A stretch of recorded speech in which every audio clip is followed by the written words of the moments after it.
شرحنا قبل كده جرثومة المعدة بالتفصيل وقلنا كل حاجة فيها وازاي نشخصها والأعراض وكل حاجة تخص جرثومة المعدة. النهاردة هنتكلم عن ازاي نعالج جرثومة المعدة. أشهر علاج عندي في السوق هو التربل، اللي أنا بدي المريض 3 أنواع من المضادات الحيوية. بنديله أموكسيسيلين وكمان كلاريسومايسين وكمان بروتون بامب انهبيتور. فركز معايا. قبل ما اشرح لك الحكاية هسألك سؤال: هو انا ينفع ادي علاج بكتيريسايدال مع علاج بكتيريوستاتيك؟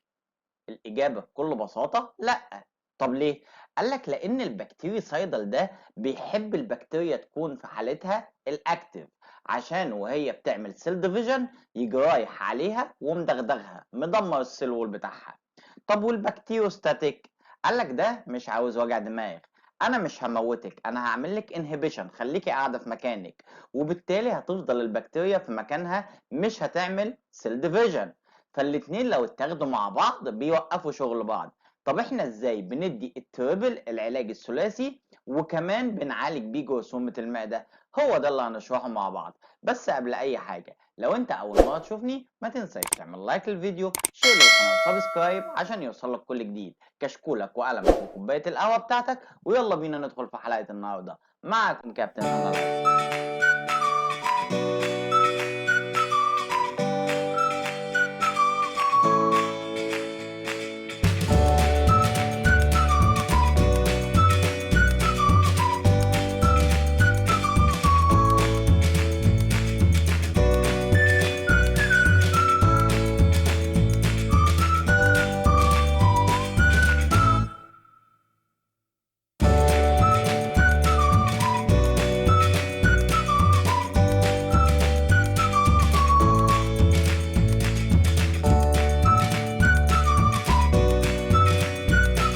تعالوا نتكلم عن الأموكسيسيلين وعن الكلاريسومايسين اللي بنستخدمهم في علاج جرثومة المعدة. بس ركز معايا.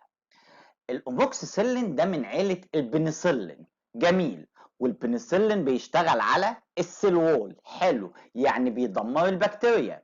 لو انت فاكر الحلقة اللي انا شرحتها لك عن البنسلين، قلت لك هو بيشتغل في حالة ان البكتيريا تكون اكتف عشان يحصل سيل ديفيجن، وبالتالي هو يشتغل فيدمرها. فده يبقى بكتيريسايدال ولا بكتيروستاتيك؟ قال لك لا، ده بكتيريسايدال يعني بيقتل.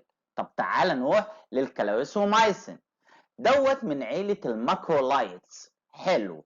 وعيلة الماكرولايتس بتشتغل على ايه؟ قال لك على البروتين سينثيز. العلاج بيروح يمسك في ال50 اس اللي موجودة في اللايبوسوم، وبالتالي بيمنع تكوين البروتين. طب ده بكتيريوستاتيك ولا بكتيريوسايدال؟ قال لك ده بكتيروستاتيك. جميل، يعني بيعمل انهبيشن للبكتيريا، فيقول لها يا نحلة لا تقرصيني ولا أنا عاوز عسلك. طب القاعدة الطبية بتقول إيه؟ ما ينفعش ندي الاتنين مع بعض، لأن لو ادينا الاتنين مع بعض هيوقفوا شغل بعض. واحدة عاوزينه يعالج وهي في الحالة الأكتف، والتاني بيعمل انهبيشن، فالاتنين بيقفوا ضد بعض. قال لك لا، عندنا قاعدة تانية في الطب بتقول البكتيروستاتيك اللي بيعمل انهبيشن لو غيرت الجرعه بتاعته وزودتها يتحول لبكتيريسايدال. طب احنا في العموم عيله الماكرولايتس بنديها نص جرام كل 24 ساعه. فهو هنا سايدال ولا ستاتيك؟ قال لك هو هنا ستاتيك. لكن في علاج جرثومه المعده بنديها نص جرام كل 12 ساعه، فزودت الجرعه فتحول من ستاتيك لسايدال، فاصبح هو سايدل والاوموكسيسيلين سايدل، فالاتنين شغالين مع بعض وهيدمروا البكتيريا. بس مش هنقف على دي، ركز معايا. تعال اديك حته في صميم المايكرو. الاتش بايلوري او جرثومه المعده واحده من اعنف البكتيريا اللي هتقابلك في حياتك. جميل. ليه؟ لان عندها اكتر من ميكانيزم بتدافع بيه عن نفسها. فتعال اديك حته كده في الميكانيزم بتاع البكتيريا دي، وعشان تعرف قد ايه هي شرسه. لو بصيت على الاستراكشر بتاعها هتلاقي في السيل وول في بامب، يعني قناة. القناة دي اسمها افلكس بامب. كلمة افلكس يعني بتطرد. طب بتعمل ايه بقى؟ قالك لما بيجي العلاج يدخل لجرثومة المعدة، فالجرثومة تحس ان في حاجة غلط، فتعمل ايه؟ تيجي فاتحه البامب دي وترضى العلاج منها، يلا امشي يا حبيبي مش عاوزينك هنا. فكان لازم ندي الاموكسيسيلين. هو الاموكسيسيلين من عيله البنسلين، فبيعمل تدمير للسيل وول وكمان تدمير للبامب اللي موجوده.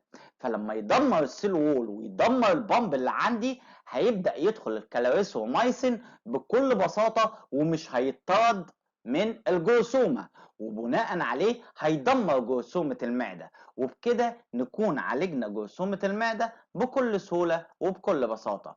دي كانت حلقة النهاردة في علاج جرثومة المعدة. أتمنى الحلقة تكون مفيدة، ولو عجبتك الحلقة ما تبخلش علينا بتعليق كويس تحت الفيديو، وما تنساش تشترك في القناة وتفعل زر الجرس عشان يوصلك كل جديد. كان معكم كابتن أنالايز.